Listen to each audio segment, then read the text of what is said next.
Hey, how you doing tonight? Welcome to the channel. Tonight I'll be going over Hawkeye episode 6. This is the season finale. I don't know if there's a season 2 or not.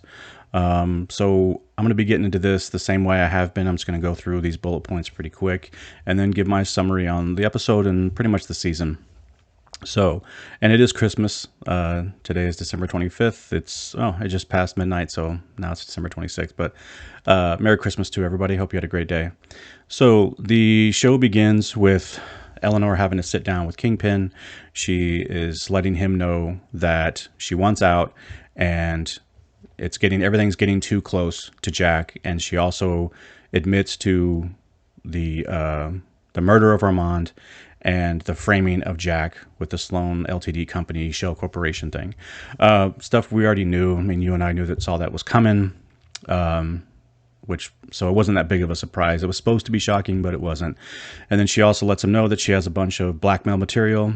So if he tries to hurt her, stop her, or Kate or whatever, basically she will tell somebody. I don't know who. She doesn't say anything outside of she's recorded all of their meetings. So whatever.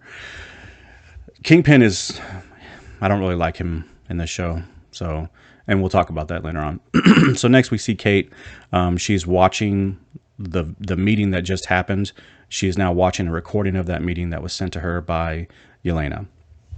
So she wants to confront her mom, obviously, and she tells Clint to go home, go be with your family. She'll take her from here, basically. And he says, we're partners. I'm not leaving you. That was supposed to be kind of a big deal. Kate looks happy about it, but it just didn't land for me. Clint warns Kate that Kingpin he's a serious guy and he will seek retribution. So prepare for the worst. And he's not leaving until this is taken care of.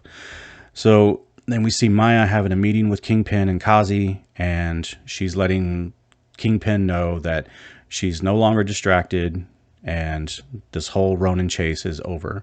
He asks her why, and she says that her emotions just kind of got out of hand, but he doesn't believe her, and he says as much when she leaves.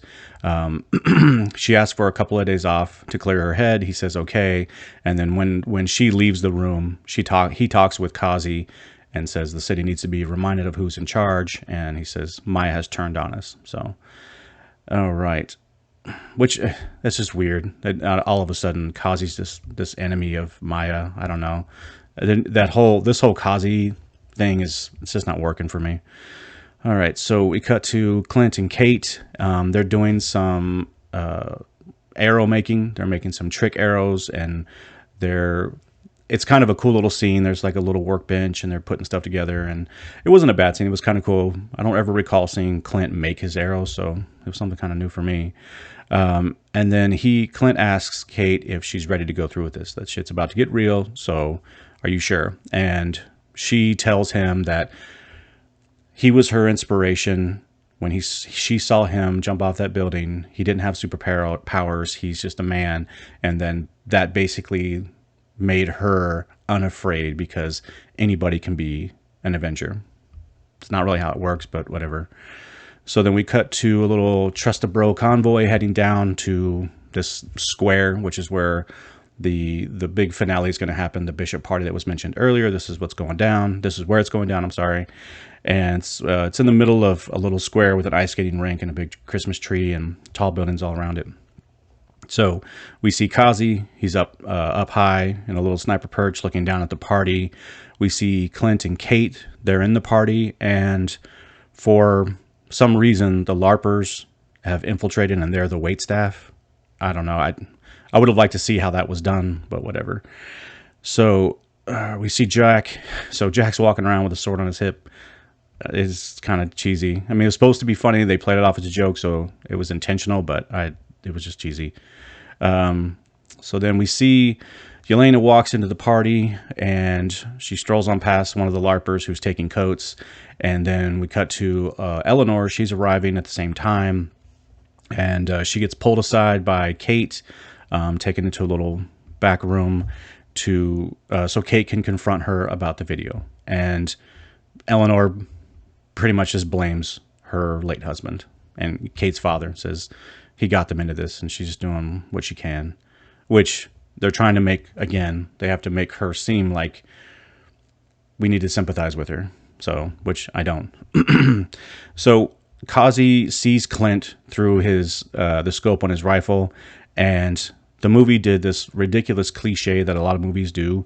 There's a laser pointer on Qazi's gun pointing at the crowd, like as he's fanning through looking. He's using a red dot sight.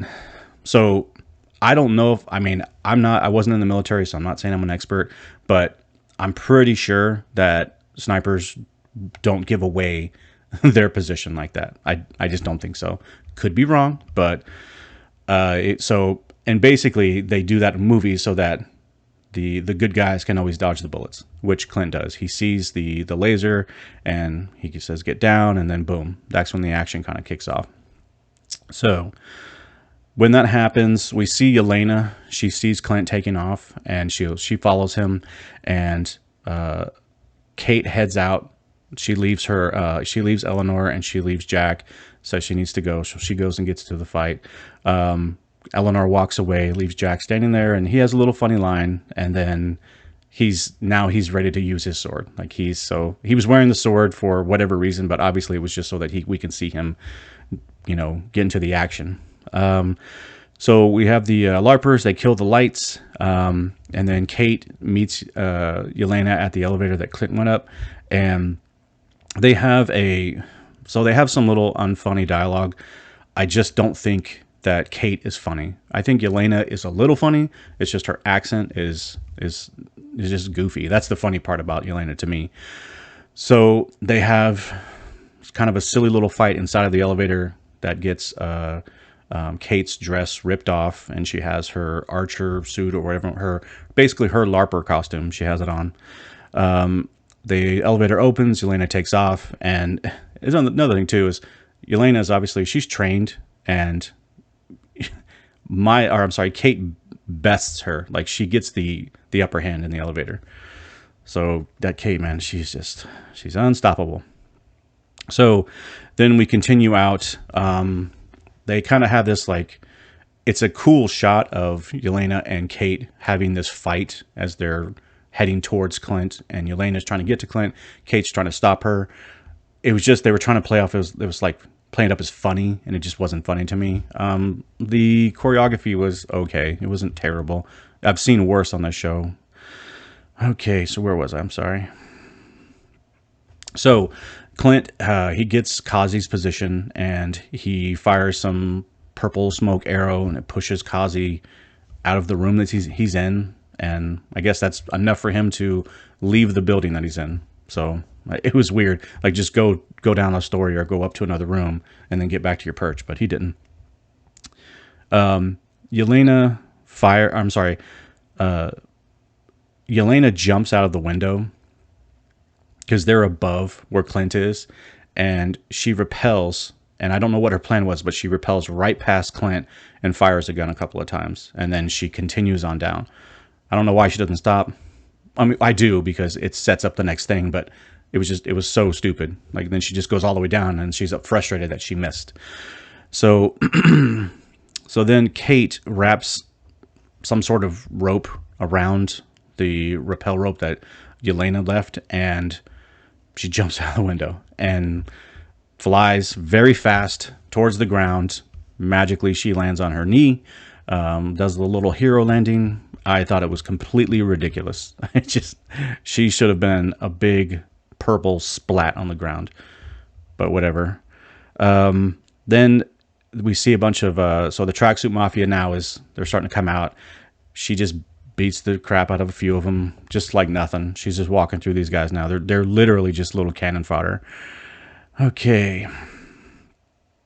So then, I'm sorry, I missed one part right here. Jack actually comes in with one of them has a gun, and he actually, again, he's going to use the gun out of arm's reach of Kate, which is, how you should use it. But he doesn't. I'm sorry, he does, and as soon as he does, Jack steps in and swipes the gun out of his hand with the sword. So he saves Kate, and it was kind of cool, but it was just very convenient how that worked out. No one ever uses the guns until there's someone else that's going to, like, luckily be there in time to save the hero every time. You can just bet on it. So then we cut to Clint. He's tossing a bunch of sticky mines behind him as he does that because he's being pursued by the Tracksuit Mafia, and he's running from them, throwing these things, and then Qazi catches up to him. He comes out of nowhere. Basically, they have a little fight. Clint wins, and he sets the mines off, and then he takes off running because more mafia guys show up, and he jumps out the window and grabs the same rope that Elena left and that Kate went down just seconds before that, maybe a minute before that, and the line breaks and he falls a very long distance into the Christmas tree. So it's just funny how they can go down, but as soon as he uses it, it snaps. Then it's so convenient that it worked out that way. And then back to Kate. She's beating up a bunch of mafia guys in the street like they're nothing. And she tells the LARPers to get the people to safety. No one's listening to the LARPers. They're in their wait staff gear still. So, and then we cut back to Maya. She's packing her bag and looks like she's heading out of town. And she sees a photo of her dad, Qazi, and herself. And for whatever reason, I guess that triggers her to move on. You can tell she leaves everything and she heads out. So she's going to go get into the fight somehow. Back to the party, more mafia guys show up with guns. Kate takes them out with her bow. It actually made a little bit of sense because she now is on high ground, but they're firing guns at her and she just pat knocks them down. And now the LARPers, they come out in costume. Supposed to be kind of a funny scene. I didn't think it was that funny. And they start fighting some of the mafia guys, which, okay. Back to Kate. So Kate saves Clint from the tree. Of course, he's stuck in the tree for some reason. He sees a cute little owl that comes in later, and she fires a couple arrows into the tree. I don't know how she sees the trunk of the tree. This is a gigantic tree full of lights and everything, but she goes right into the middle, hits the tree right where it needs to be to tip over right where she wants it to. So she's pretty awesome. Clint he's on the ice, and then so the mafia guys are starting to come down around him. The skating rink that he is on is actually sunken down, so everything is above him that's around him. He has the low ground. Okay, where was I? Sorry, I lost my place.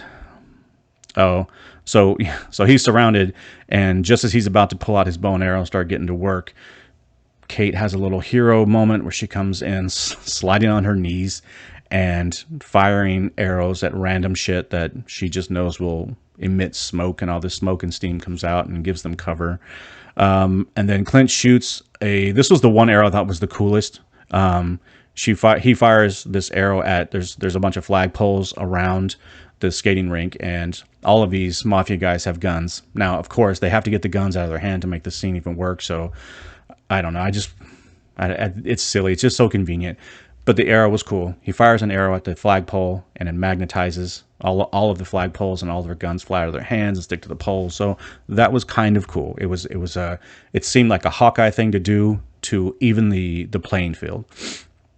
Okay. So then we have a nice little montage, which I thought was extremely silly. They're shooting a bunch of cool little arrows. All the arrows that they were making earlier, now we get to see them in action. The arrows were cool, like what the arrows did, but that was pretty much it. So then they end up shooting a bunch of... so these mafia guys, it's so funny. We see them come in, and there's like a ton of them. And as they start coming in, they're funneled out just conveniently like dominoes. So it's a kind of a lazy setup. Okay. We see them fighting a slow motion shot, Kate and Clint, and it's bad. Like it looks dumb to me. So then Kate shoots a PIM arrow at this bro moving truck, comes crashing over the railing. She fires the PIM arrow at it. I don't know how she knew to grab that one. She just reaches over, grabs the arrow out of Clint's quiver, fires it. The truck shrinks down just like the Ant-Man technology, or the PIM technology in the Ant-Man movies, I should say. And it was kind of funny. That was actually a scene that I actually chuckled. So good for you, movie, or I'm sorry, good for you, show. And then that cute owl that we saw in the tree, it swoops down, picks it up, and carries it away. Okay. So Kate leaves to go find Qazi. I'm sorry. She goes to go find Eleanor. And then Qazi takes a shot at Clint and misses, of course. Clint shoots an arrow at Qazi, and he has a couple of guys standing next to him. Qazi does. And the arrow splits apart, hits the two guys. But Qazi catches the center arrow with his hand. Okay. It was like, I don't know. I don't know if that was intentional, but wow, he caught it with his bare hand. Didn't know he was a superhero too, or a super villain. So then Elena tackles Clint from behind, knocks him back down into the ice rink. And then Maya comes flying in with her motorcycle, and she intentionally crashes her bike or her motorcycle to take out a couple of the guys that were standing next to Qazi. So convenient again. Maya confronts Qazi, and this annoyed the hell out of me, and it happens in a lot of other shows too. He's holding a sniper rifle in his arms or in his hands, and he fires the gun at Clint. And then when Maya's standing right there, not within reach of him, he can easily just point the gun and pull the trigger. But instead, he decides to lunge at her with the gun and use it like a bat. Just very convenient. It was so lame. It really was. It was so lame. So she gets the better of him, and he picks up one of the arrows that Clint fired or whatever, starts swinging at her. She gets it, or she wrestles him, boom, sticks it in his gut, kills him. It was supposed to be emotional, but it just fell flat. The whole Qazi being an enemy now, just they didn't work on that enough for me. So Eleanor gets attacked by Kingpin as she's trying to get away in a car. Kate intervenes. He knocks her down. Eleanor knocks him through he knocks Kate down, and then Eleanor drives her car through him and knocks him into a storefront that they were standing in front of. Kind of convenient. And Kingpin like knocks the shit out of Kate. So Kate and Kingpin, they have a fight inside the storefront. Eleanor's unconscious in the car still. It was a pretty bad fight scene, to be honest with you, and just par for the course with the show. But man, what they did with Kingpin in this show, and it is Vincent D'Onofrio, the same Kingpin from the Daredevil series. Man, this is not the same character. I can tell you that right now.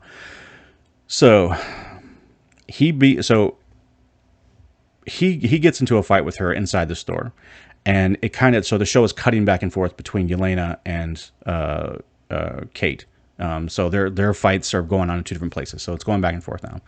So Elena is on the ice with Clint, kicking the shit out of him as normal. And then Kate is inside of the storefront, and Kingpin is fighting her, tossing her all over the place violently. He is knocking her ass around, and she is just shaking it off like nothing. Doesn't even bother her. So at the end of that little fight, we see, for some reason, she swiped a cufflink off of Kingpin's suit coat, I think, so it looked like, and she uses that snap trick that she learned with just a couple of tries, so now she's awesome at it, and she detonates one of the arrows that's laying on the ground next to him, boom, blows him up. So she defeated Kingpin, her first meeting with him ever, so that was pretty awesome. All right, so then we get a little scene between Kate and Eleanor talking about, what Eleanor has done and how Kate's disappointed in her. This was a really poorly acted scene. This just carried no weight. I swear. And man, I said this before. What's her last name? Farmiga. She is a good actress. There's just no real emotion. I feel like I'm watching actors act. I'm not invested in them at all. So anyways, Eleanor tells her that everything that she's done is because of her father, because of Kate's father, and blames him for everything, and then tells her that this is the way the world works. Everything that she's done is just the way the world works. So then cops show up and they arrest Eleanor, and she asks Kate if this is what superheroes do. Do they have their mothers arrested on Christmas? I guess that was supposed to be meaningful, but it didn't land with me. Back to Clint.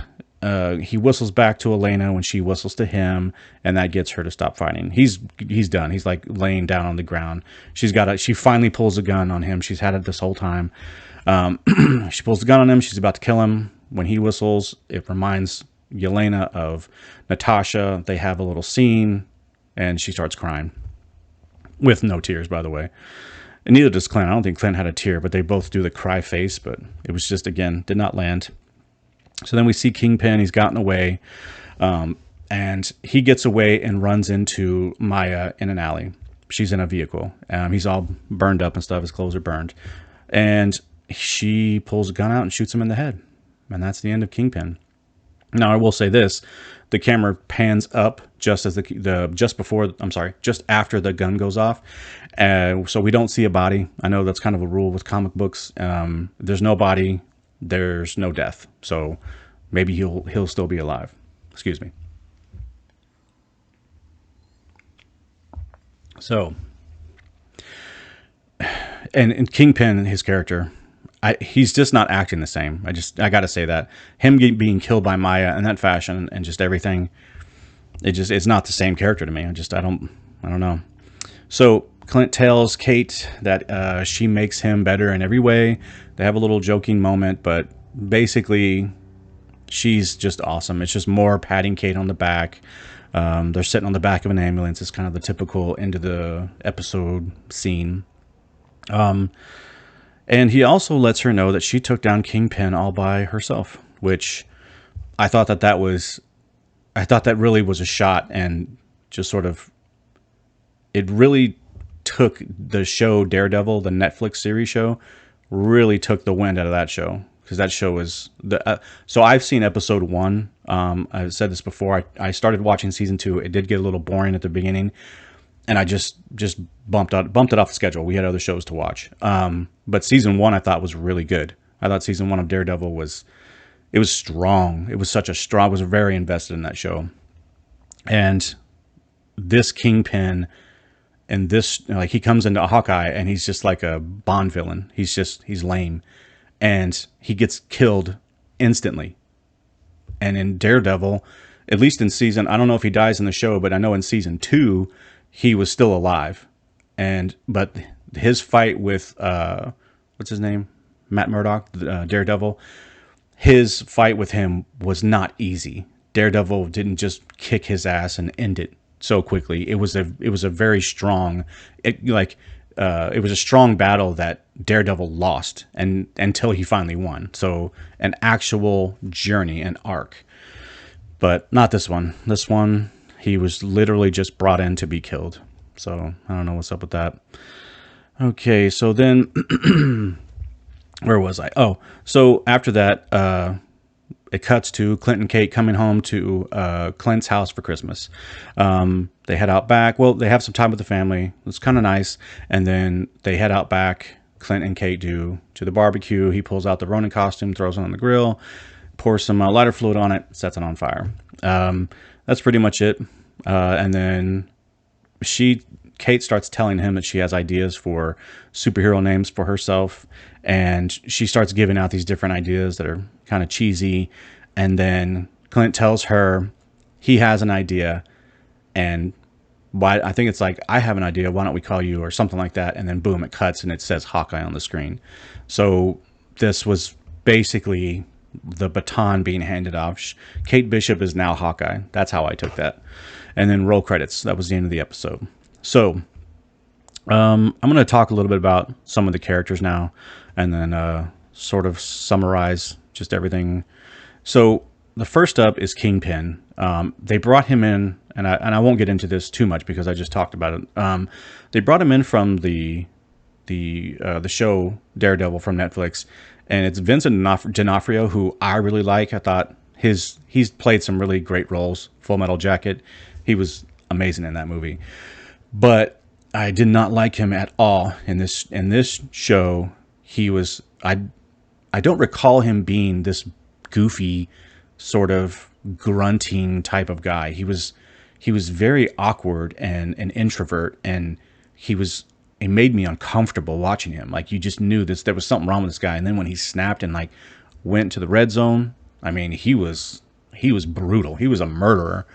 So, and in this show, like when I see him come in like this and just get dusted in, basically in one episode, he just gets taken out. It was such a letdown. So, I mean, when I thought that it could be D'Onofrio and they were going to bring him in, I thought this could be good for the show. Nope. They just wiped his ass out. They just killed him. So, and it was just interesting because when he meets Eleanor, she doesn't give two shits about him. She's very cocky about it. She's like, listen, this is what I'm going to do. I'm out. That's it. That's the way it's going to be. Kingpin from the show, as I recall, wouldn't let that happen. He just, I don't know.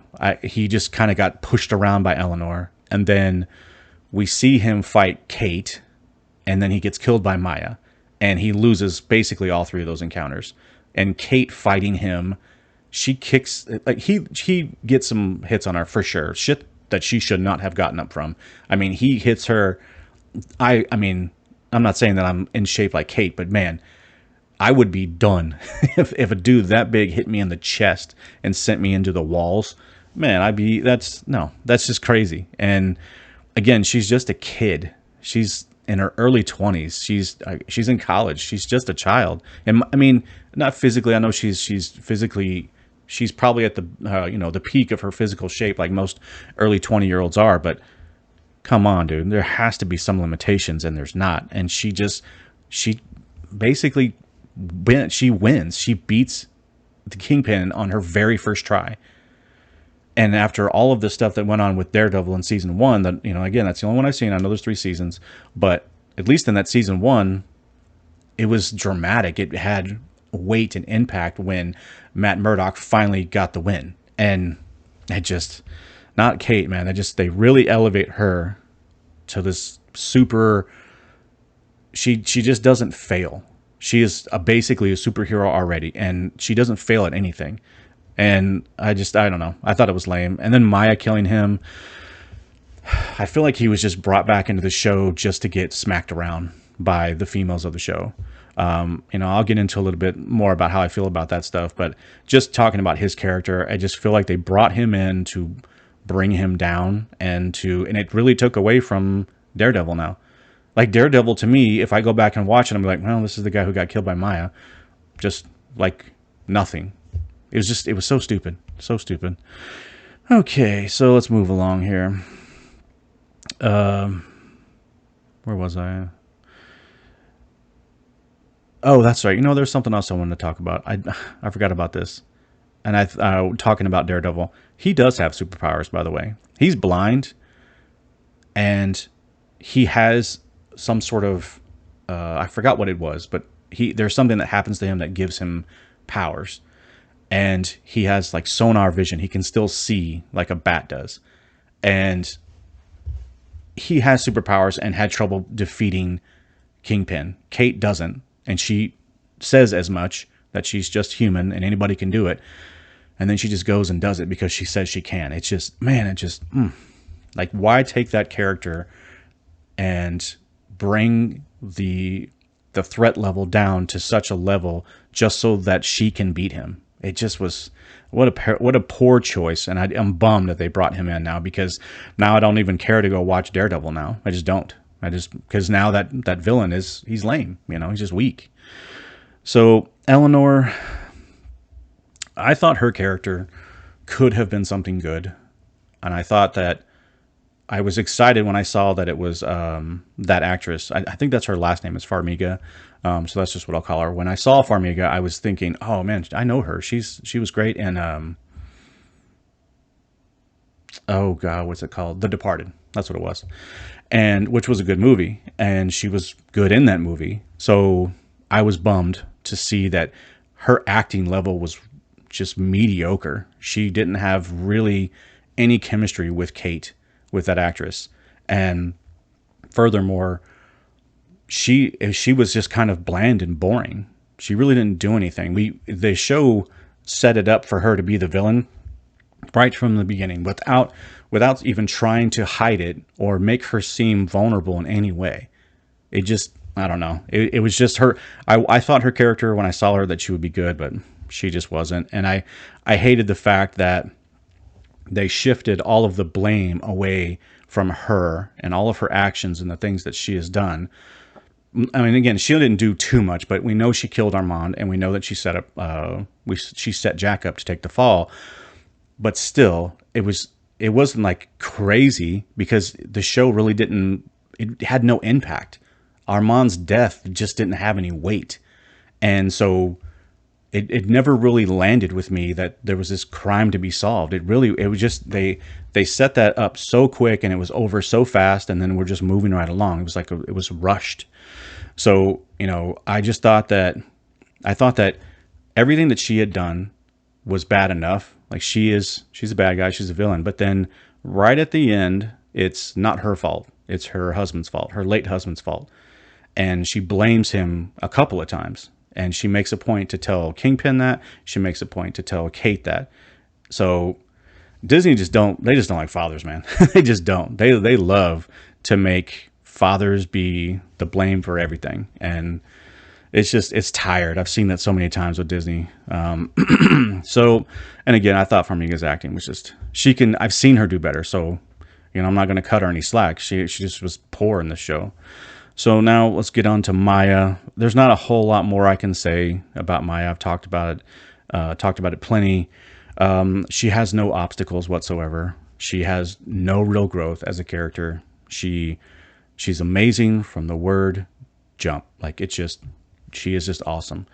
Academically, physically, she can do anything. So it sucked, because you have a character that you really could have built up and made her cool, and you could have made me have sympathy for her and her situation. It's okay to make a villain. Like, Thanos is a great example, because the Infinity War was a Thanos movie, and it was a very well done Thanos movie. We got to see the reason why he's doing what he's doing, and in a way, it was like, it was a conundrum. It was one of those situations where it was a moral question, and you knew that he was wrong, but like, the things he was saying, it wasn't like he was doing it because he hated life. He wanted to preserve life. That was his whole thing. He was the hero of his own story, which makes some of the better villains. And Maya she's just great. She just didn't grow. There was nothing for me to really root for her for. Even the things that I thought I would, with her physical setbacks, that, being one-legged, being deaf, you're like, oh, those are things she has to overcome. But she didn't. She never did. She never had to overcome anything in this show.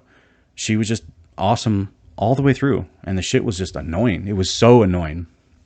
And then the other thing, too, was with her story. So when it all came to the end, the last episode, when it all came to a head, I mean, with Qazi, Kingpin, and her, it was almost as though she was not at fault for her actions.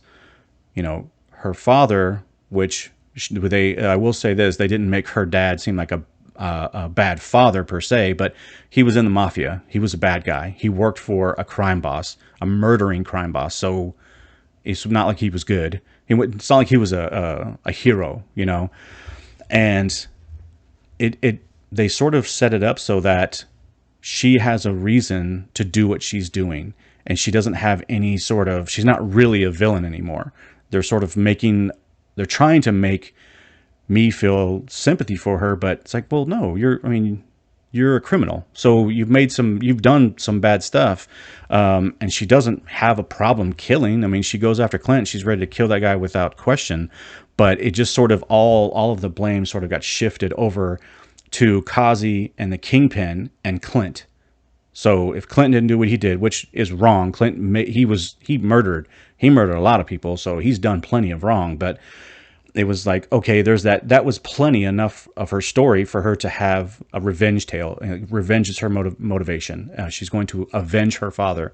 I'm on board with that. But then it was like, now Kingpin is also to blame, and Qazi is all of a sudden this bad guy, which their relationship I thought was good. They did a great job. I won't say a great job, but they did a good job of Qazi and Maya's interaction. They made me actually like it. because I enjoyed when they spoke, when they talked just by themselves. You know, it was some of the better stuff of the show. And then out of nowhere, Qazi's a rat. He's an informant. And he's the reason that her father was killed. And then on top of that, Kingpin wanted her father killed. So essentially it was Kingpin, Qazi, and Clint all murdered her father. It was like, I don't know. I just thought it was, and I will say this, it was kind of a pattern because Eleanor, we had the same thing with Eleanor. It was these guys, these men did something that forced me to be a bad person. So, okay. I mean, I thought it was an interesting pattern. You know, it's like now we have to make sure that they aren't full villains. They're sort of villains, but they're only villains because they were forced to do it. Whatever. And which, you know, and that really hurt. So back to Qazi real quick, that hurt his death because when she killed him, it wasn't emotional for me. I didn't care. And they tried to make it this real powerful scene, but it was like, okay, we literally just found out that Qazi's all of a sudden a rat. There was no buildup for that. We had no investment. And then all of a sudden Qazi's, you know, looking after her and he's right there for her. And then boom, all of a sudden he's like, you got to go, you got to get killed. So I don't know. It's just a total 180 and it felt really forced. And his death, that emotional death was just unearned. I didn't care. And then killing Kingpin, man, you want to talk about an unearned kill? Like after everything that that I saw with Daredevil, the show, it was like, what's going on here? Why? This guy is supposed to be this, he's very smart, he's brutal, he's dangerous, and he's very powerful. And it was just like, boom, he just gets wiped out. He gets his ass kicked, you know. Well, let me rephrase that. He loses a fight to Kate, a person he just met, and then he goes and gets killed, just walks right into a bullet, essentially. And it was an unearned kill for Maya. I did not think, I mean, they could have ended the show without that scene and it would have been so much better. But yeah, so Maya just kills him, you know. So it was almost like she could have killed him at any time. You know, it wasn't like she had to fight to do it. It was just, he literally walks right into her with a gun. Boom, it's over. Yeah, it sucked. That part sucked. And it was boring. It was just a boring scene. Okay, so Elena, she's another, you know, prominent character. She's probably the character I like the most. She was genuinely kind of funny to me. Like she didn't make me laugh out loud, but her lines were funny. The thing that hurt me with her character was that damn accent. It's just so overdone. And every time she spoke, I was like, God, I wonder what you really sound like in real life, because that's not your voice. That's not your real accent. And maybe they were really going for that overacting accent, because some shows do that, some movies do that. But yeah, I didn't like that part. But you know, other than that though, I thought she was a good character. I thought her motivations were they were clear, but the only thing that didn't make any sense with her drive to kill Clint was we never saw why she thought Clint killed her sister. It was just nothing. She was just going around saying that Clint isn't who you think he is, talking about the Ronin stuff, which yes, that makes sense. Okay. But this whole, I'm going to kill him because I was hired to, but you know, she says she was hired to kill him, but we know that she wants to kill him. She has motivations and intentions to kill Clint. And one of those motivations is that he killed Natasha and that he's lying about it. Okay, there was no one there when Natasha dies.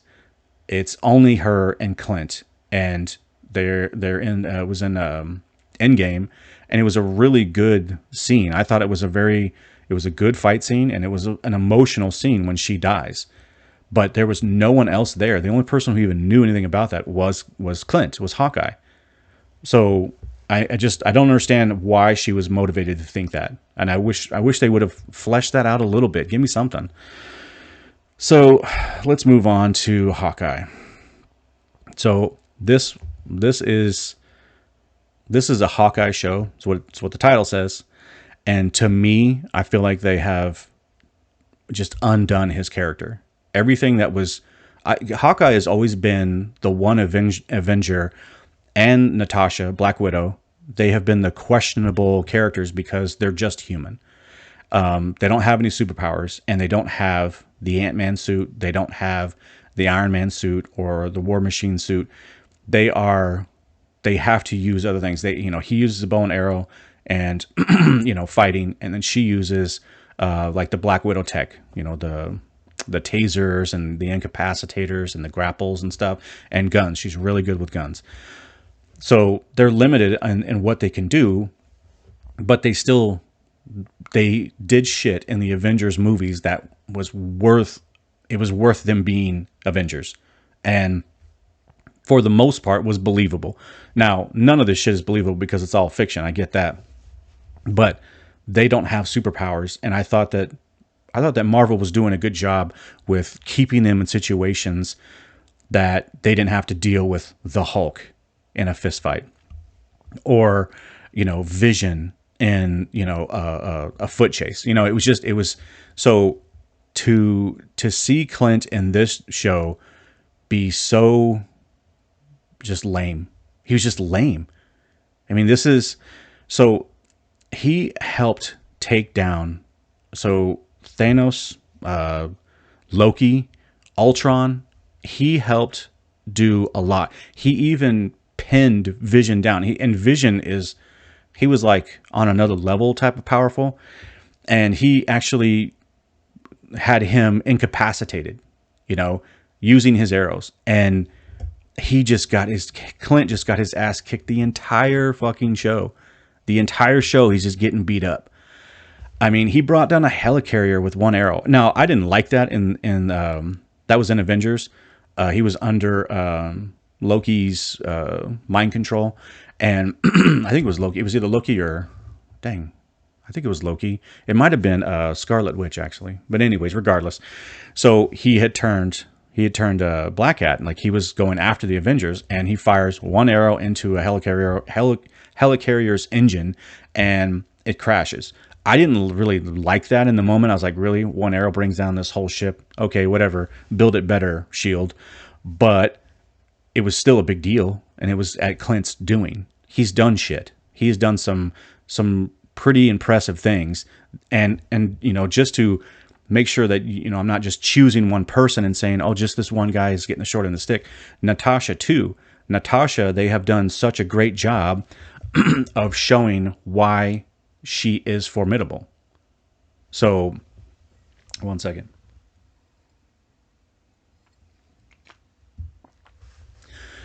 So when I see Clint struggling the way that he does in this show, it just takes away from everything that he did in all the movies. It does.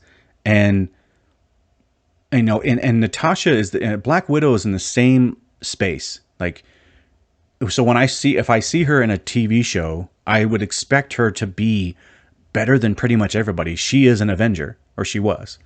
So I feel the same way about Clint.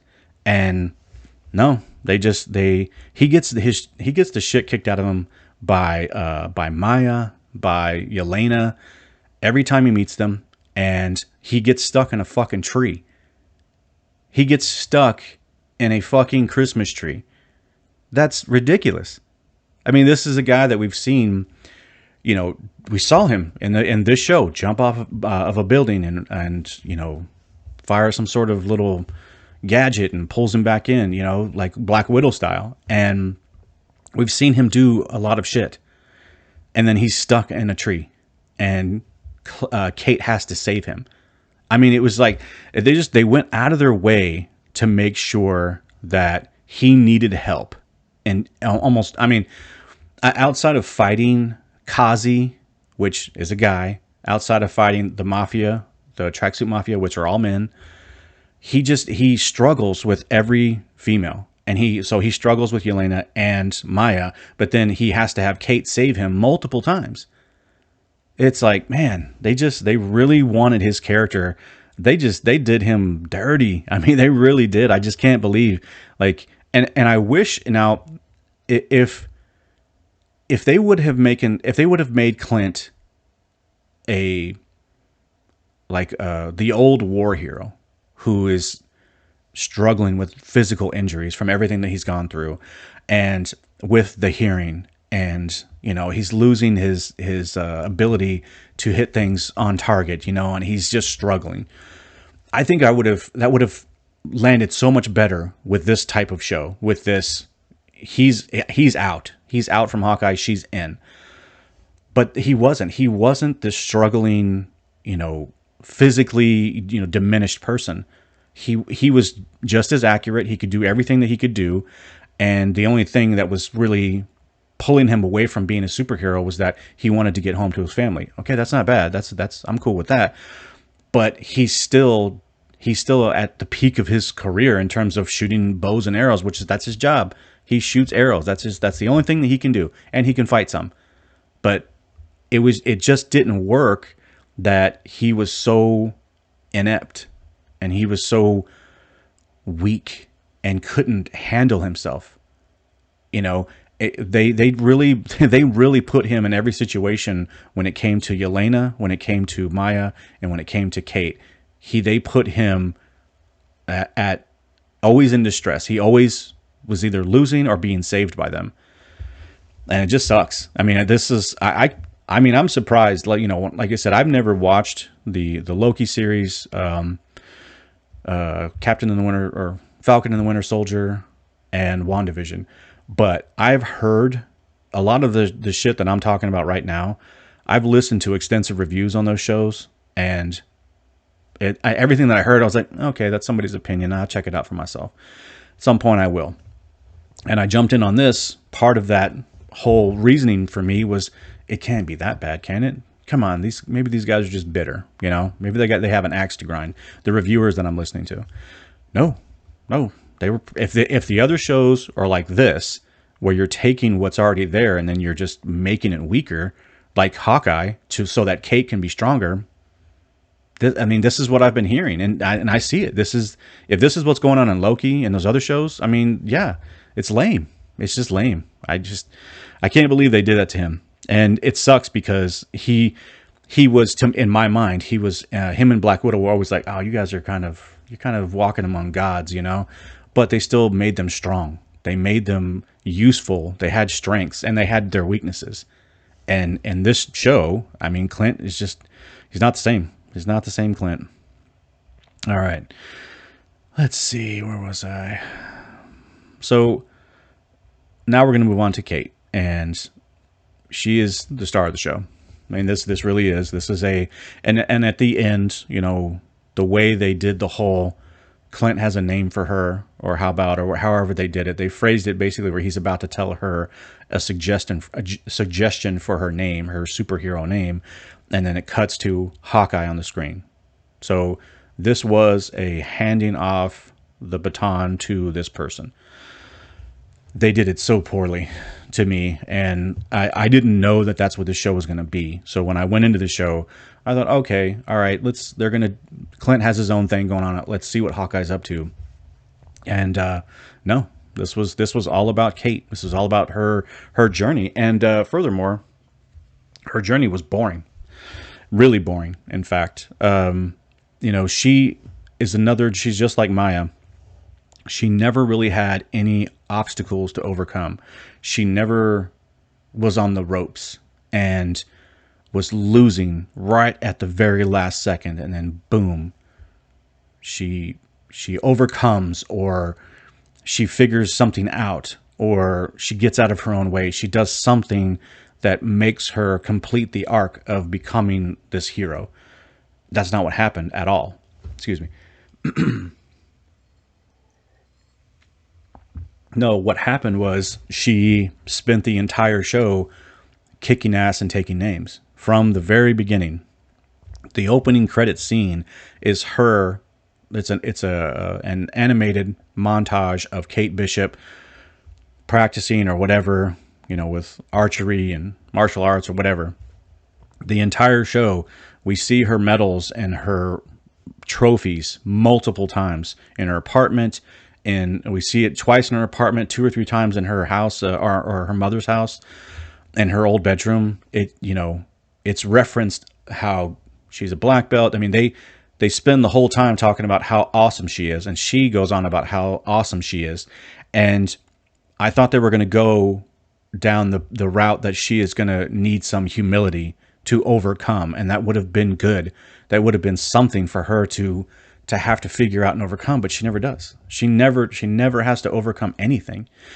When Clint when he breaks off the partnership with her, it was supposed to be very emotional, but it had no weight, because the next episode, she's calling him on the phone, boom, they're back together, working together. It didn't have any, it carried no emotional weight when he said the partnership was over, because, and also furthermore, he does say, he calls her out a couple of times about her being overconfident, but it's just little phrases here and there. We never see her overconfidence get her in serious trouble where he has to bail her out. We never see her lack of humility, and her, just the way she talks about herself, how awesome she is. It's like we never see the trap snap on her finger. We don't see anything happen that makes her grow and learn. She just is great from beginning to end. And even when she is losing, it's never a loss. It's just for just a quick second, and boom, she's back on. She took out Kingpin. She took him out. Her first fight against this guy.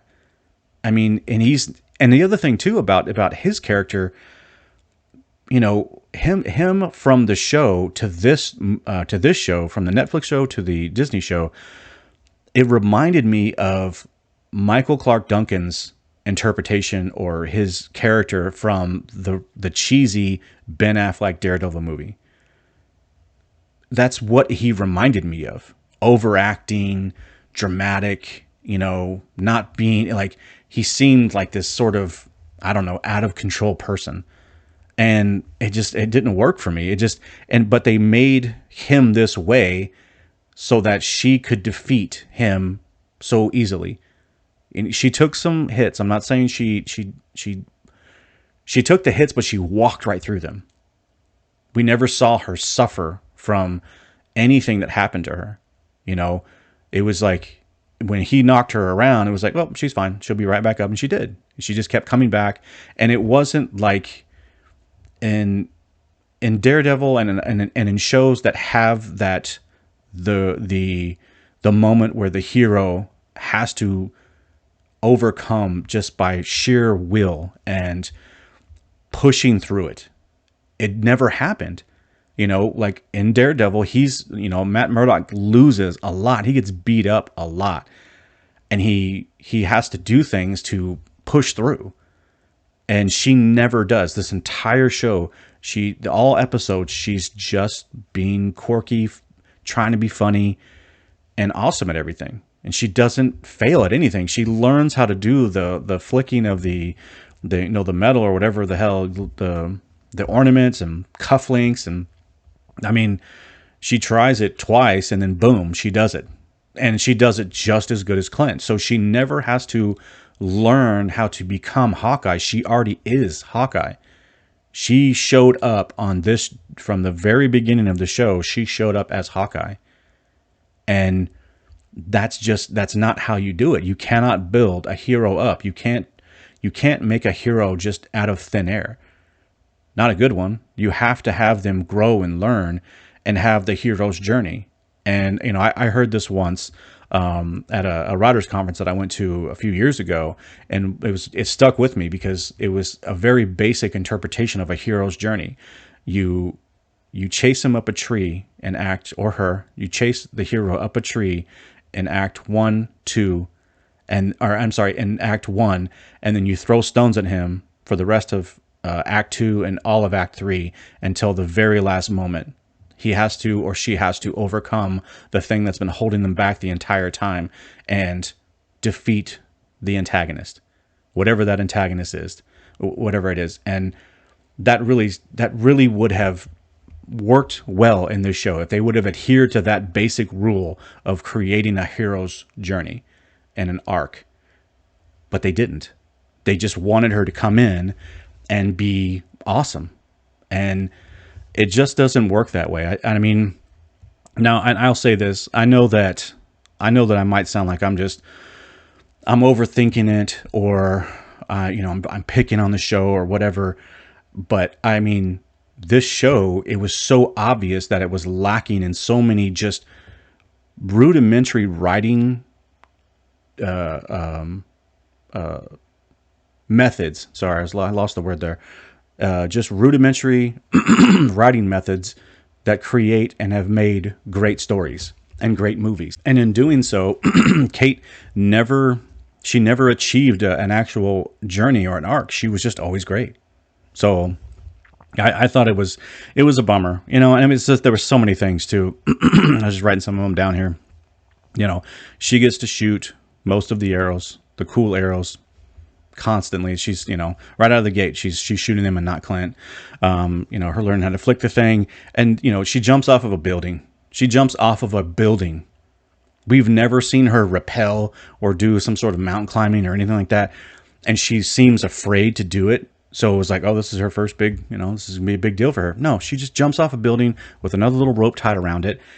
She falls extremely fast. We don't see her slow herself down. We don't see anything. We see it look like it's about to be a catastrophe, and then she just lands in a hero pose. That doesn't make a hero. It's just like, yeah, and it's so funny because it's ironic that it's just like heroes just falling from the sky. Like, she just fell from the sky and boom, she's a hero. Because the show says so, because it shows you trophies. She brags about her resume. Others brag about her resume. And then she does everything great the first few times she tries it. So, boom. Just there. That's how you make, that's not how you make a hero. And I just can't get over that. It just seems like it seems so simple, but yet Disney is really struggling to do that with this show.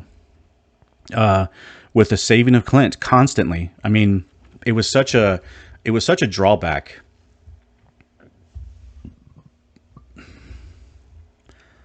It was such a drawback from Clint's character that she was always needing to save him. And, on her end, it was just meant to make her look awesome. It was meant to make her look good. So it was constantly, he was in sort of distress with losing to Maya or stuck in a tree. He's always being saved by her. And it's like, why do they have to do that?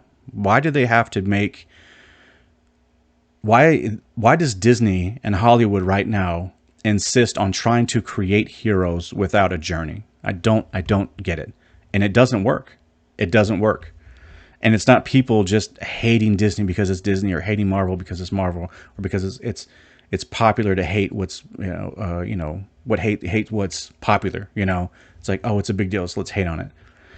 That's not it, man. It's just shit. It's shit writing. That's all it is. And I can't. It sticks out. Like, this was a show that was not good, and her character was a very big part of that. The other thing too is, I don't understand what's going on with this humor nowadays. I kind of do. I mean, I get it, because comedy has been through the ringer the last 5-6 years. PC culture has infiltrated comedy and pushed it to the point where comedy is now very divisive. Instead of a unifier that, we could all laugh at something, whether it was something that we didn't necessarily agree with, or something that we did really agree with, when everyone was laughing at the same thing, it's a unifier. And this type of comedy, to me, it's like, the way they do comedy nowadays, it's just lame. It's boring because it's so trimmed down and simple and basic, and it doesn't need, they can't have it be dark or offensive or gritty. It has to be cutesy and cheesy. And it's this weird, awkward moment humor. This AMH humor that, and I'm trying to think of, it's like when you meet someone and you have this weird awkward moment for the first time, you kind of have this weird awkward moment, or you have an awkward moment with someone where an embarrassing event happens, and it's like that awkward humor. That works in certain situations, but nowadays it just seems like that's the go-to humor, where everyone's sort of stuttering and stammering and staring weird and giving the weird awkward eyes and talking over one another and not completing your sentences. And it's just this awkward moment humor. It really is. It's like it works for awkward moments, but when it's not an awkward moment and you try to make it into one with your humor, you're doing the opposite. It has no effect. And I don't know what it is. I've seen it in a lot of current shit. I just saw Spider-Man a few days ago. I mean, I liked Spider-Man. I didn't think it was fantastic, but I thought it was a good movie. And they did it in that movie, and I didn't like it there either. You know, so I mean, I would recommend going to see that movie, but at the same time, it's like, well, the humor didn't really land for me. Some of it was good, but a lot of it's just that awkward, over talking each other humor, and it's just all over this show. And I don't know. Maybe I'm just old. You know, maybe I'm just an old guy now, and I just turned 42, so maybe that's the age where all of a sudden my humor now is dad jokes, and you know, where was comedy back in my day was so much better. But that's the thing, is comedy was so much better just 5 years ago. So it wasn't like when I was 20 comedy was funny 20 years ago. No, this was just like a few years ago, and you know, and I don't get the awkward humor thing. I don't know what the hell it is. And you know, again, I think that Hollywood has backed themselves into a corner when it comes to comedy in movies and shows. They can't deliver the type of things that will actually make people laugh, because a very small portion of people will take that laughter and turn it into some sort of platform to be offended or to stick up for those who are offended. And comedy is offensive. Like, that's, to me, some of the funniest shit that I've ever laughed at was offensive to me, but it was funny, and I can laugh at myself, and I can see humor in situations. And if I don't, I would feel like I would feel so unhappy. And for me, the type of humor that Hollywood has to do right now, again, their own fucking fault, it's just shit to me. The current shit it's just no good. And this show, I mean, and you know what's funny? The funniest thing I saw in this show was when the truck that the Trust-a-Bro truck, the moving truck that went small, it was funny to me. That was actually funny because it was funny in Ant-Man. They used it well in the first Ant-Man movie. I liked it. It was actually a kind of a, you know, lighthearted humor, but it was so simple. Everything else, it was so annoying and cringy. Like, the jokes were so cringy and annoying. I wasn't feeling it at all. So to me, overall, this show in general, I think this show was just kind of a chore to watch. If season 2 if that got announced, I don't even know if I'd watch it. I don't know. Maybe for the channel. And I guess I've heard, you know, I try to listen to creators, content creators on YouTube, and, you know, listen to their advice. I really do listen to their advice when they talk about how they do their videos and how they create content. And part of this, what I'm doing, is you have to watch everything. You know, you got to watch all the shows, and that's the advice that I've received. So, you know, that's what I'm going to do. And that's part of what this is. I honestly, this show, after the first episode, I probably would have bounced on it. I mean, I've done that before with other shows. You know, I watch an episode, maybe 2, and I'm like, this isn't good. I'm not wasting my time on it. It's not worth my time. My time is, you know, I have other things I could be doing and enjoying. So this was a show that if I wasn't doing this channel, I would not be watching the show. I wouldn't have finished it. No way. So, but the other thing about just the specifics of why I think the show is bad is, I think the script was weak. I think it was just a poorly written script. I thought the dialogue was poor, which included the humor, which I've already covered. It was so much, there were so many misses, and there was so many obvious missed opportunities within the story, within the script. And the reason why I like shows that I do like is because I get so involved in characters. I want to see their journeys. I either really hate them, or I really love them, or I think they're really funny, or I think they're really annoying, but they're all going through their journeys, and I can accept that, and I enjoy it when it's done well. And I didn't enjoy anything about this show. In terms of the characters and their journeys, they were just flat. They were boring and flat. So, and I want to say this. I don't think it's the actor's fault. I don't think it's entirely their fault. I think that their job is to act and give it their all. A lot of them looked like they weren't, so that is on them. But I think that it was just poorly directed and it was poorly written. So there's only so much they can do. So I do have to say, I think that it's not necessarily the actor's fault, even though I didn't like the acting. They could have done better. The creators of this show are the reason why this show is poor to me. That's, in my opinion, it starts with them. It starts with the vision, and then the storyboarding, and then the writing, and the rewriting, and the script writing, and all these things. It all has to work together, and it just felt like amateur hour. It really did. The biggest complaint too, so I'm going to need water for this one, because the fight choreography was fucking awful. It was terrible. I can't even describe just how poor it was, because if you watch a good fight scene, and I've seen a lot of them, I've watched a lot of cinema, and I used to love watching like the old Jackie Chan movies, and seen Bruce Lee movies and stuff when I was a kid. I used to really be into it, and I've taken martial arts, and I pay attention. And this was like budget ass fight scenes. Whoever is doing the fight choreography got to go. They suck at their job.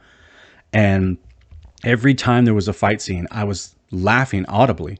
And not like, ha ha ha, I think this is funny, I'm enjoying myself. It was like laughing and irritation. Like, oh my God, what the hell is this? This is so stupid. So I think that, there were so many fight scenes, because this is an action show. This is a superhero show. You got to have good fight scenes. You got to have good choreography. And it was just bad. It was just really bad. And it was so annoying. Every time a fight started, I just was like, here we go. Let's see what more unbelievable shit's about to happen. And it never failed, never let me down. More unbelievable shit every time.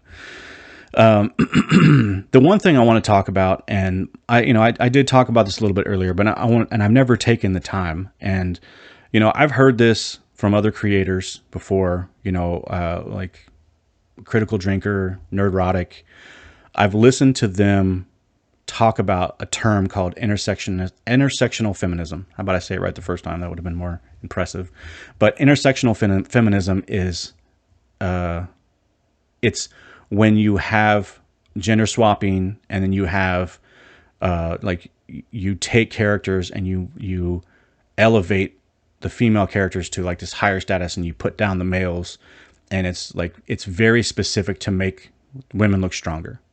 And instead of creating good stories, characters, script writing, everything to build up these characters that they want to build up, they have to tear down the characters around them to either equal the playing field and or elevate them above them.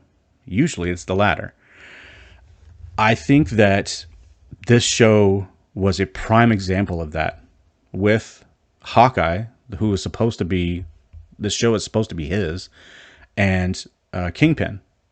Two characters that were very prominent in the MCU. They had built a name for them over the years, and then now it was time to wring them out and bring them way down, so that Maya could look strong, Elena could look strong, and Kate could look strong. And whenever you have to do that, if you have to tear down a character to build another one, you're doing it wrong, and it's going to come out like shit. And it did. And it was super obvious. It wasn't like it was veiled in any way. It was constantly, the scales were always tipped in Kate's way, Maya and Elena specifically, because they were the fighters, they were the ones. But it happened too with Elena as well. Or, I'm sorry, Eleanor. I said Elena. Eleanor. But this is the type of shit that drives me crazy. And it's been going on for a few years now. We know what started it. You know what started it. I know what started it. You know when Hollywood decided to start working out their bullshit on screen. You know the year, you know the why. But it's been years now, dude. Can we just move on? Can we get back to stop trying to apologize for how bad you are, Hollywood, and the things that you have done. Stop apologizing by making shitty movies and tearing down characters just so you can elevate other ones. If you're good at what you do, you can elevate them above the characters that came before simply by trying, simply by putting in the work, by hiring the correct writers, the writers that are there to make these characters, not to shit on the characters that came before to elevate the characters that you want. Get the dialogue right, get the script right, get the casting right, get the message right. You have to try. And right now, I just feel like Hollywood, and specifically Disney, they're really bad about this. They are just out to prove a point. And it's so fucking obvious, dude. And I'm tired. Like, it's this show. I have avoided a lot of current material, and there are some things I'm very selective with like movies that I'll actually go see, because I only have so much time, so I'm not going to waste it on some shit. If I hear and I see and I understand that, hey, this movie's probably going to be shitty, I'll wait till it comes out later on. I'm not going to go waste my money and my time. And even if it came out, like The Matrix Resurrections is a good example. I've heard nothing but bad things about it, and the things that I have heard that have happened, I've listened to some spoilers. Like, the things that happened in that movie are kind of shitty, but it's just a bad movie from what I understand. It's poor writing. They didn't put in the work. It's lazy. I'm not going to go spend my money on that shit. I'm not going to go to the theater. I mean, and again, maybe I should for this channel, but I mean, I draw the line at some things. I only have so much time, so that was an easy cut, and I can watch that at home. I can watch that in my living room right now on this laptop right now, but I'm not gonna. I want to waste my time. And this show felt like I wasted my time. It did not respect my time. This show was kind of hard to watch. And once I started it, I wanted to bail, but I'd already cut a couple of reviews, and I was like, nah, I got to see this through. I got to finish it. I got to see this through so that I can't be accused of someone who didn't see it through, and they shouldn't be allowed to speak on it. Because that's one thing that I've heard, from different places, that if you don't watch the show or the movie, if you don't play the video game, you can't speak on it. You're not allowed to.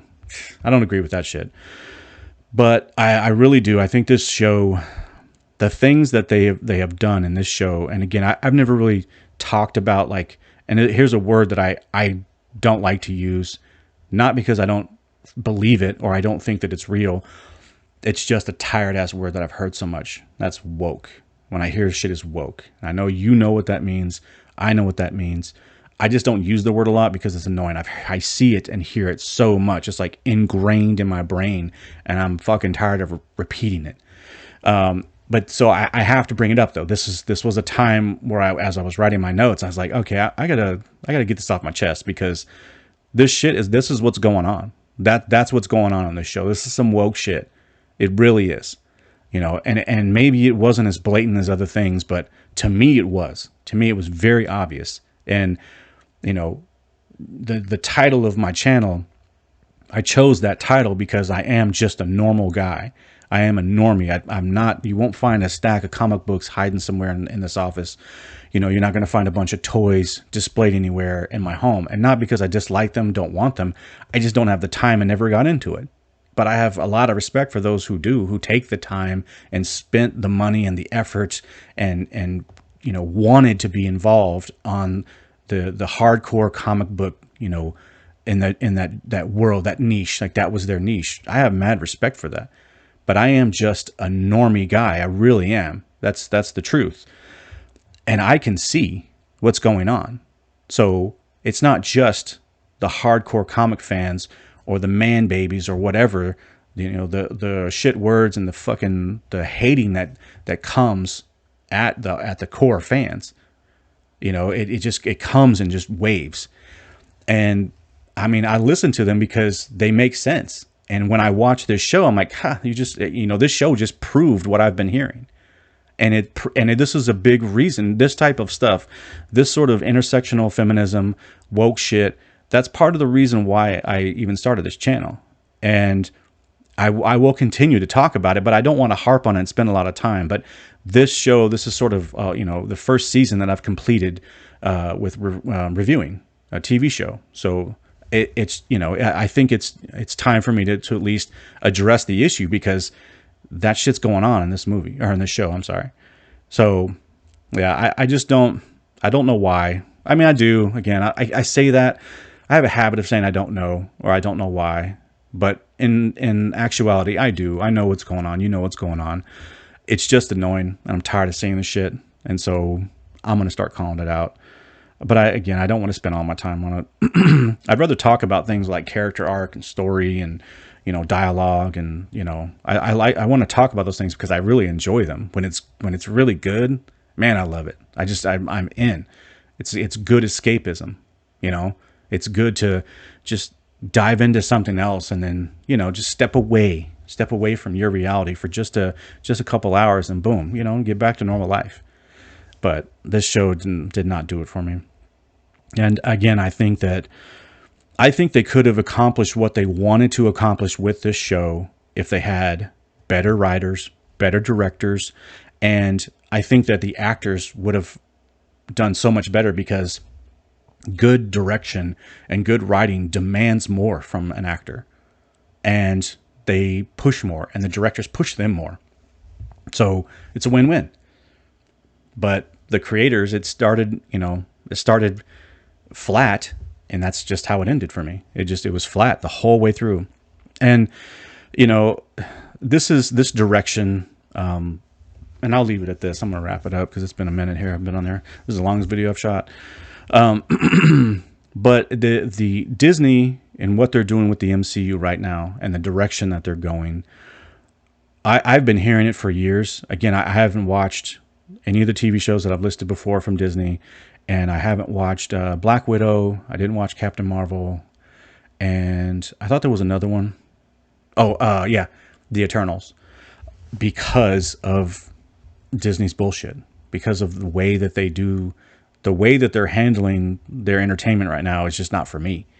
And I'm in no hurry to watch the next Disney show. I mean, now that I've actually watched one of them, and I actually thought about, oh, you know what? I'm going to watch this show, do some reviews on it for my channel, and then I'm going to go back and watch Loki, and maybe I'll do like a flashback or a callback sort of episode, and just, I've watched all of Loki. Now here's my thoughts on it. If this is how those shows are going to be, and this is the level of creativity, and if this is the quality level, I don't want anything to do with that shit. I mean, it's a waste of my time. There's other things that I'd rather be watching. I can do a video game review, or do another movie review, rather than sit through 6, 8, 10 hours of some shitty ass show. And I think, and again, I don't want to be one of those people who does talk about things that I don't know anything about, but I have extensively listened to a lot of videos about these shows that I'm talking about, and these movies.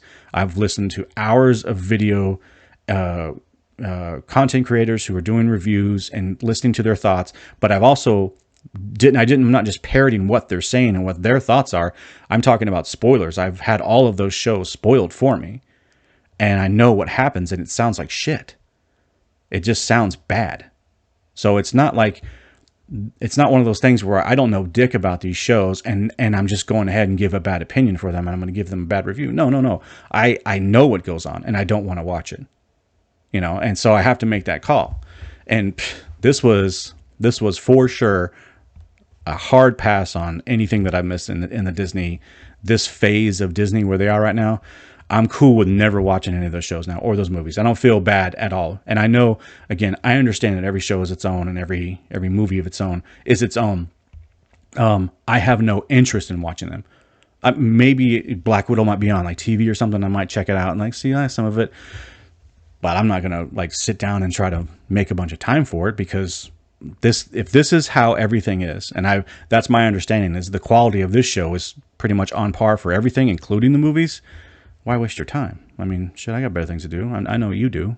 So Okay, I think I'm gonna wrap it up. It is late, and I've been going on for a minute. I appreciate you sticking around. If you made it this far, I know it's been kind of a long one, and I maybe have rambled on about a few things, but there were things that I was writing them down as I was thinking about this and kind of reviewing the season as a whole, and a lot of stuff just came up. So, but I appreciate you if you did take the time. And if you haven't subscribed, click the subscribe button. Share it with a friend. Other than that, I'm gonna let you go. I'll talk to you later. Bye.